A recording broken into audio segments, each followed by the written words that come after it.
Subscribe कीजिए SP education channel को और बेल आइकन पे क्लिक कीजिए सबसे पहले हमारे वीडियोस को देखने के लिए।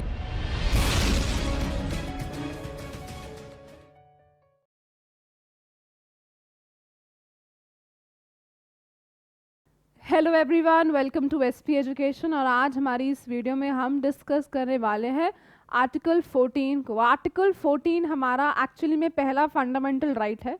वैसे तो आपके फंडामेंटल राइट्स पार्ट 3 में दिए गए हैं, आपके मौलिक अधिकार जो है पार्ट 3 में दिए गए हैं, लेकिन 12 टू आर्टिकल 35, आर्टिकल 12 से लेकर आर्टिकल 35 तक आपके फंडामेंटल राइट्स की प्रोविजंस हैं। लेकिन वास्तव में आपके fundamental rights in originally these fundamental rights start from article 14। Article 12 में तो स्टेट की डेफिनेशन है और आर्टिकल 13 में तो जुडिशियल रिव्यू का कॉन्सेप्ट बताया गया है। वैसे आपके फंडामेंटल राइट्स जो है आर्टिकल 14 से ही स्टार्ट होते हैं। सो आर्टिकल 14 टू आर्टिकल 18 जो है आपका राइट टू इक्वालिटी का एक ब्रैकेट है। उसमें हम इक्वालिटी की प्रोविजंस के बारे में बात करते हैं, लेकिन उससे पहले आर्टिकल 14 को थोड़ा अच्छे से समझने की ज़रूरत है।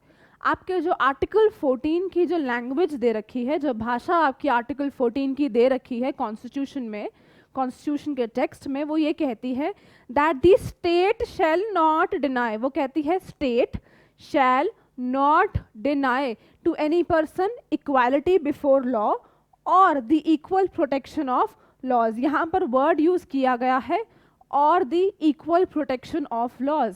ये बात ये बोली जा रही है कि जो स्टेट है आपकी स्टेट, जो हमने आर्टिकल 12 में पढ़ी थी। अच्छा, स्टेट की बात वर्ड इसलिए यूज़ हो रहा है क्योंकि मैं फिर से रिपीट कर दूं, जो बहुत इंपॉर्टेंट बात है कि आपके जितने भी फंडामेंटल राइट्स हैं, वो आपको स्टेट के अगेंस्ट मिलते हैं।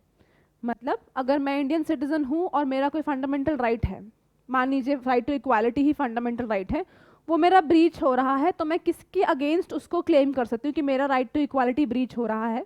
और किसने किया वो ब्रीच? वो स्टेट ने किया ब्रीच। तो फंडामेंटल राइट्स जो होते हैं वो स्टेट के अगेंस्ट ही आप क्लेम कर सकते हैं। फंडामेंटल राइट्स आप किसी इंडिविजुअल के अगेंस्ट आप क्लेम नहीं कर सकते। तो लैंग्वेज आर्टिकल 14 की ये कहती है कि that the state shall not deny, कि जो स्टेट है वो डिनाई नहीं करेगी किसी भी इंडिविजुअल को इक्वालिटी बिफोर लॉ और इक्वल प्रोटेक्शन ऑफ लॉज। अब यहाँ पे ये जानना बहुत ज़रूरी है कि यहाँ पर the state shall not deny any individual, any person, word यहाँ पर यूज होता है एनी पर्सन। अब एनी पर्सन जो है वो दो कैटेगरीज ऑफ पर्सन को इंक्लूड करता है। आप शायद समझ रहे होंगे यहाँ पे कि वो दो कैटेगरीज ऑफ पर्सन क्या है। वो दो कैटेगरीज ऑफ पर्सन है सिटीजन्स एंड नॉन सिटीजन्स। तो यहाँ से एक और पॉइंट निकल कर आता है, वो ये है कि आर्टिकल 14 जो है वो सिटीजन्स और नॉन सिटीजन्स दोनों को ही अवेलेबल है। Citizens and non citizens. कई बार आपके एग्जाम्स में क्वेश्चन आ जाता है कि article 14 is available to citizens, non citizens, both of them और none of them. So answer है कि बोथ ऑफ देम, कि आर्टिकल 14 जो है सिटीजन्स और नॉन सिटीजन्स को भी अवेलेबल है। मतलब अगर कोई फॉरेन का इंडिविजुअल, फॉरेनर आता है इंडिया में, तो उसको भी आर्टिकल 14 का फंडामेंटल राइट मिलता है। आगे बढ़ते हैं ये समझने के लिए कि इक्वालिटी बिफोर लॉ और इक्वल प्रोटेक्शन ऑफ लॉज का क्या मतलब है। अब हमारी कंट्री में इक्वालिटी बिफोर लॉ और इक्वल प्रोटेक्शन ऑफ लॉज दोनों एग्जिस्ट करते हैं। इक्वालिटी का मतलब होता है एक समान, मतलब जो है सरकार को सबको एक समान ट्रीट करना चाहिए, किसी के बीच में किसी के साथ में कोई डिफ्रेंसिएशन, डिस्क्रिमिनेशन नहीं करना चाहिए। ये मतलब है हमारा राइट टू इक्वालिटी का।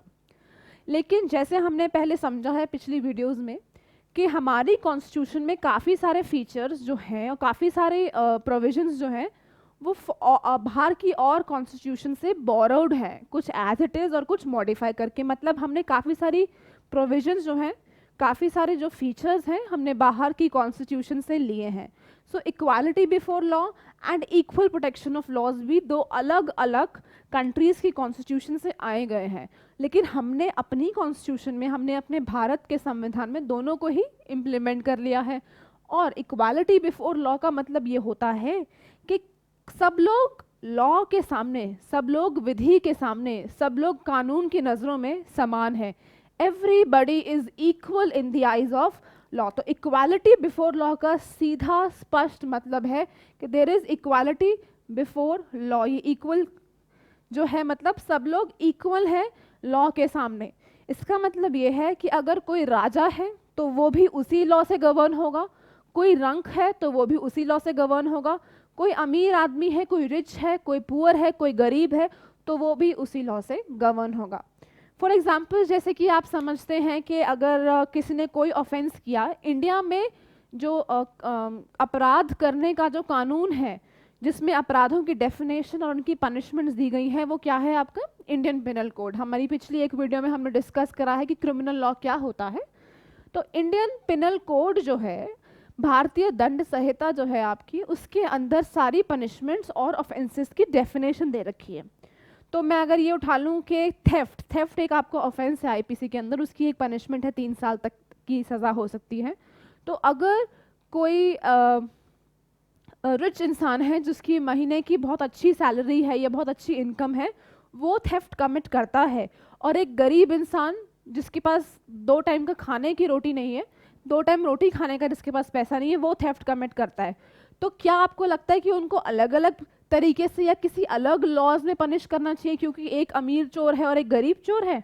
नहीं। इक्वालिटी बिफोर लॉ का मतलब ये है कि चाहे कोई भी किसी भी तबके का, किसी भी स्टेटस का, किसी भी पोजीशन का इंसान क्यों ना हो इंडिया की टेरिटरी के अंदर, उसको एक ही लॉ के अंदर गवर्न किया जाएगा। मतलब चाहे वो अमीर चोर है या गरीब चोर है, उसको हम ट्राई जो है, उसको हम पनिश जो है इंडियन पिनल कोड के अंदर ही करेंगे, क्योंकि इंडियन पिनल कोड एक लॉ है जिसमें पनिशमेंट दे रखी हैं। सो इक्वालिटी बिफोर लॉ मतलब लॉ के सामने, लॉ की नज़रों में सब लोग ही इक्वल हैं, उनको इक्वल तरीके से दिया जाएगा। इक्वालिटी बिफोर लॉ का मतलब है prohibition of discrimination. Prohibition of discrimination, prohibition मतलब रोकथाम, ऑफ डिस्क्रिमिनेशन मतलब भेदभाव। भेदभाव को खत्म करने के लिए, भेदभाव को रोकने के लिए जो वर्ड यूज हुआ है आर्टिकल 14 में, वो है आपका equality before law. So prohibition of discrimination, prohibition of discrimination जो है वो आपका इक्वालिटी बिफोर लॉ से आया है। सो प्रोहिबिशन ऑफ डिस्क्रिमिनेशन जो है इक्वालिटी बिफोर लॉ से आया हुआ है। इसका मतलब है that whether it is a king और whether it is a commoner, कोई राजा है या आम आदमी है, प्रेसिडेंट ऑफ इंडिया है या कोई आम नागरिक है, उन सभी के लिए वो सभी लॉ की नज़रों में समान है, लॉ की नज़रों में इक्वल है। सो इक्वालिटी बिफोर लॉ जो है वो यूके की कॉन्स्टिट्यूशन से लिया गया है। ये सारे पॉइंट्स आपके एग्जाम पर्पस के लिए बहुत ही ज़्यादा इंपॉर्टेंट है। मैं रिपीट कर देती हूँ, हमने अभी तक जो इस वीडियो में समझा कि आर्टिकल 14 जो है वो राइट टू इक्वालिटी की बात करता है। राइट टू इक्वालिटी आपका पहला फंडामेंटल राइट है। उससे पहले आर्टिकल 12 में सिर्फ स्टेट की डेफिनेशन है। आर्टिकल 13 में जुडिशियल रिव्यू के कॉन्सेप्ट के बारे में बात की गई है। आर्टिकल 14 जो है आपका सिटीजन्स और नॉन सिटीजन्स दोनों को ही अवेलेबल होता है। हमारे फंडामेंटल राइट्स स्टेट के अगेंस्ट अवेलेबल होते हैं। फंडामेंटल राइट्स जो हैं आप स्टेट के खिलाफ क्लेम कर सकते हो। फॉर एग्जांपल अगर स्टेट आपका कोई फंडामेंटल राइट आपको डिनाई कर रही है, मतलब आपको कोई फंडामेंटल राइट जो है आपका आपको एक्सरसाइज नहीं करने दे रही है, कोई ऐसा लॉ बना रही है जिससे आप अपना फंडामेंटल राइट एक्सरसाइज नहीं कर सकते, तो आपके पास रेमेडी है कि आप उस स्टेट के अगेंस्ट अपना फंडामेंटल राइट जो है एक्सरसाइज करें, सुप्रीम कोर्ट का दरवाज़ा खटखटाएं, हाई कोर्ट की मदद ले सकें, वो अपने तरीके से फंडामेंटल राइट्स जो हैं उनको इम्प्लीमेंट कराएंगी, उनको इन्फोर्स कराएंगी। इसलिए कहा जाता है कि fundamental rights are justiciable. Justiciable मतलब कोर्ट ऑफ लॉ में जाकर आप उनको डिमांड और क्लेम कर सकते हो अगर कोई उनको डिनाई कर रहा है। सो इक्वालिटी बिफोर लॉ का मतलब है प्रोहिबिशन ऑफ डिस्क्रिमिनेशन। डिस्क्रिमिनेशन मतलब भेदभाव को रोकने के लिए सबको लॉ की नज़रों में इक्वल लेवल पर देखा जाएगा। ये कॉन्सेप्ट हमारा यूके की कॉन्स्टिट्यूशन से आया है, ब्रिटेन की कॉन्स्टिट्यूशन से ये वर्ड्स उठाए गए हैं। अब प्रोहिबिशन ऑफ डिस्क्रिमिनेशन जो है एक नेगेटिव कॉनोटेशन है। प्रोहिबिशन मतलब रोकना, किसी चीज़ को ख़त्म करना। सो जब प्रोहिबिशन वर्ड यहाँ यूज़ हो ही गया तो इसका मतलब होता है it is a negative concept. ऐसा बहुत सारी बुक्स में लिखा गया है कि it is a negative concept. So ये भी आपके एग्जाम पॉइंट ऑफ व्यू के लिए बहुत ही ज़्यादा ज़रूरी हो जाता है कि equality before law is a positive concept और it is a negative concept. So आपको ये याद रखना है कि equality before law is a negative concept जो यूके की कॉन्स्टिट्यूशन से उठाया गया है। उसके बाद हम चलते हैं इक्वल प्रोटेक्शन ऑफ लॉ के पास।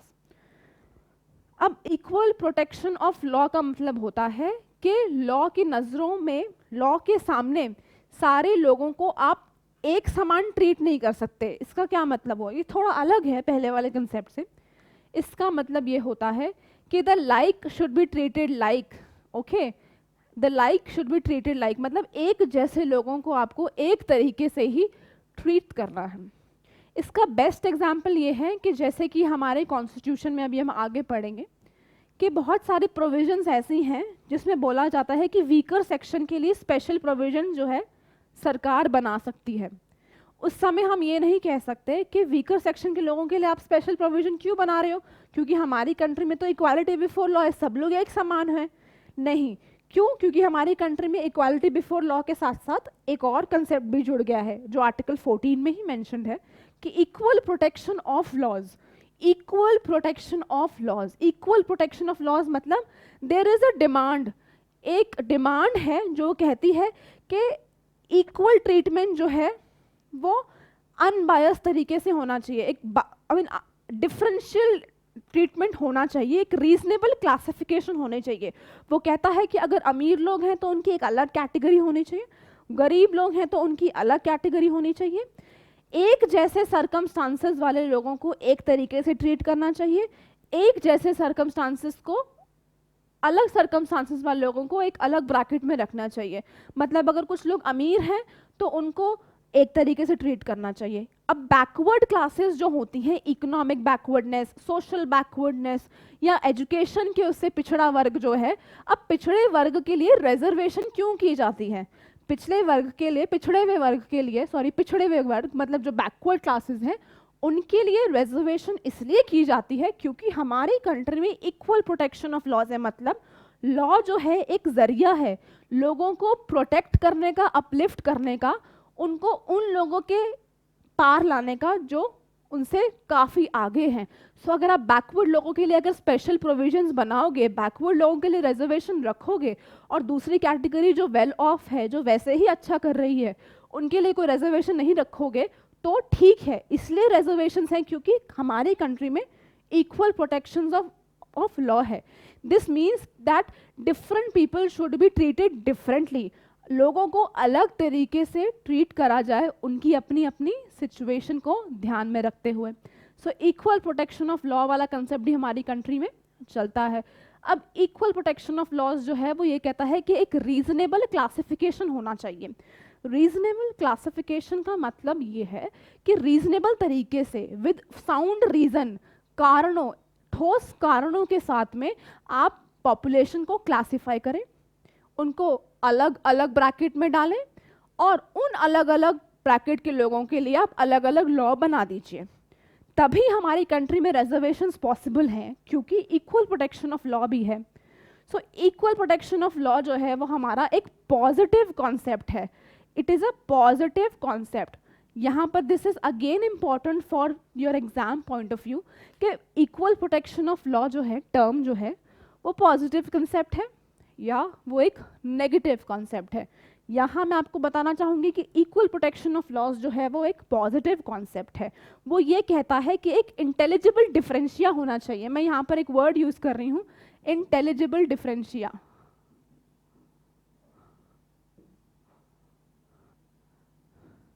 इंटेलिजिबल डिफरेंशिया मतलब एक रीजनेबल क्लासिफिकेशन होना चाहिए। बहुत ठोस कारणों के साथ आप लोगों को क्लासिफाई करके उनको अलग कैटेगरी में डाल के उनके लिए अलग लॉज बनाएं। ये वाला जो कॉन्सेप्ट है, जो positive concept equal protection of laws का है, वो हमारा यूएसए की कॉन्स्टिट्यूशन से लिया गया है। तो this is also very important कि इक्वल प्रोटेक्शन ऑफ लॉज का जो कॉन्सेप्ट है वो कौन सी कॉन्स्टिट्यूशन से लिया गया है, वो यूएसए की कॉन्स्टिट्यूशन से लिया गया है। इसका एक और एग्जाम्पल है, जैसे कि आपका अभी हमने जैसे इंडियन पिनल कोड में डिस्कस करा था कि एक 7 साल का बच्चा है, वो चाकू उठाता है और गलती से किसी को कट मार देता है, अपने घर में पीठ पे कट मार देता है। ये मर्डर नहीं है, ये एक ग्रीवियस हर्ट है। आईपीसी में ये बोला गया है कि 7 साल या 7 साल से कम का बच्चा कोई भी एक क्रिमिनल एक्ट अगर करता है तो उस बच्चे को एज अ क्रिमिनल उसको पनिशमेंट नहीं दी जा सकती। क्यों नहीं दी जा सकती? क्योंकि उस 7 साल के बच्चे की सोचने समझने की शक्ति एक अडल्ट से बहुत अलग है। यही चीज़ मतलब चाकू उठा के, नाइफ उठा के अगर 18 साल का कोई लड़का अपने ही घर में किसी को स्टैब करता तो वो ग्रेवियस हर्ट कॉज कर रहा है, क्योंकि उसमें से खून निकल रहा है और उसने मारा है।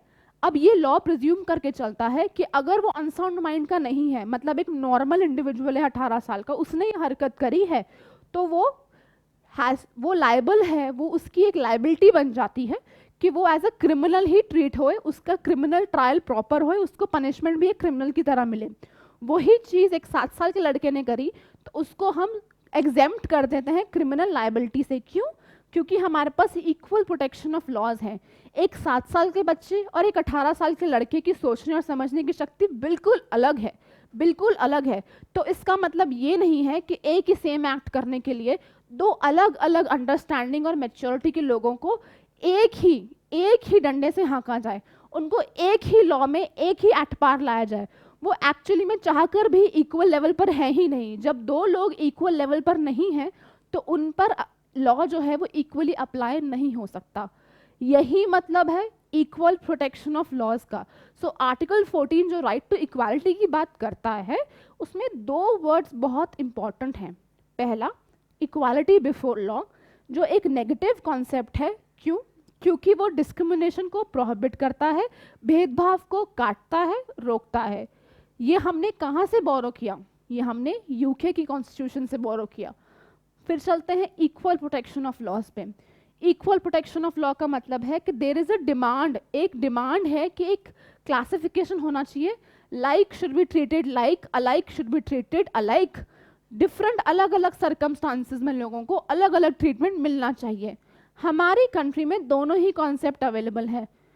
इक्वल प्रोटेक्शन ऑफ लॉज का जो कॉन्सेप्ट है उसी की वजह से ही हमारी कंट्री में रिजर्वेशंस होती हैं, ठीक है। और इक्वल प्रोटेक्शन ऑफ लॉ का जो कंसेप्ट है वो कहता है कि इंटेलिजिबल डिफरेंशिया होना चाहिए, डिफरेंशिएशन होनी चाहिए सोसाइटी में, क्लासिफिकेशन होनी चाहिए, ठीक है। और ये हमारा एक पॉजिटिव कॉन्सेप्ट है और जो हमने यूएसए की कॉन्स्टिट्यूशन से लिया है। Thank you for watching this video. I hope आपको आर्टिकल 14 बहुत अच्छे से समझ में आया होगा। Keep liking and sharing. Thank you.